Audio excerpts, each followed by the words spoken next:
That's you, sir. Okay, Microphone fine. number 3. Thank you. My name is Peter Murphy. I live in Marshfield, Mass., and I was a 30-year affiliate of the Canton Police Department. The last 22 years I spent as a sergeant. I believe I've met Brian and Matt up here, and also the other gentleman who was a state trooper at the library when they gave their proposal. We can agree, gentlemen, that we're cops, right? We know this business inside and out, 30 years, 30 years, 30 years. I guess I want to ask you a simple question.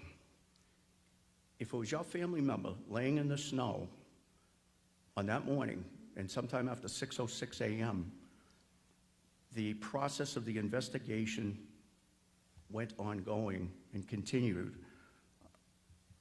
There were no pictures taken.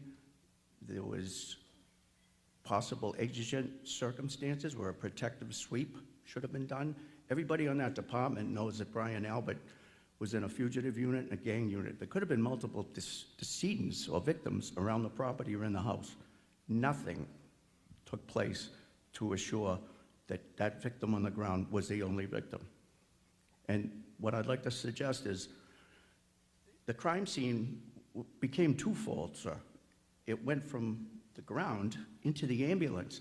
Had a police officer, which I had to dispatch many times on crime scenes I was on, gone in that ambulance and witnessed clothing being cut and the marks on the right arm, it would have been pretty apparent to a Cub Scout that there was a lot going on there, and perhaps maybe a taillight didn't do that. Maybe it was some sort of another physical attack.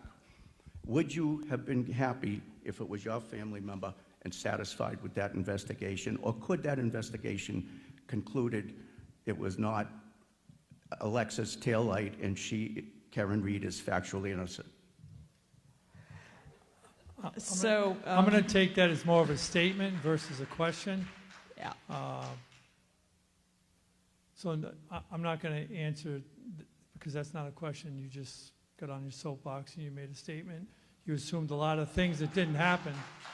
I don't know. Okay, folks, we can't hear the answer if you're drowning out the speaker. Thank you. Yeah, that's not a question, so I'm not going to answer it, especially when you're talking about an ongoing investigation. Thank you. We'll go to microphone number 2.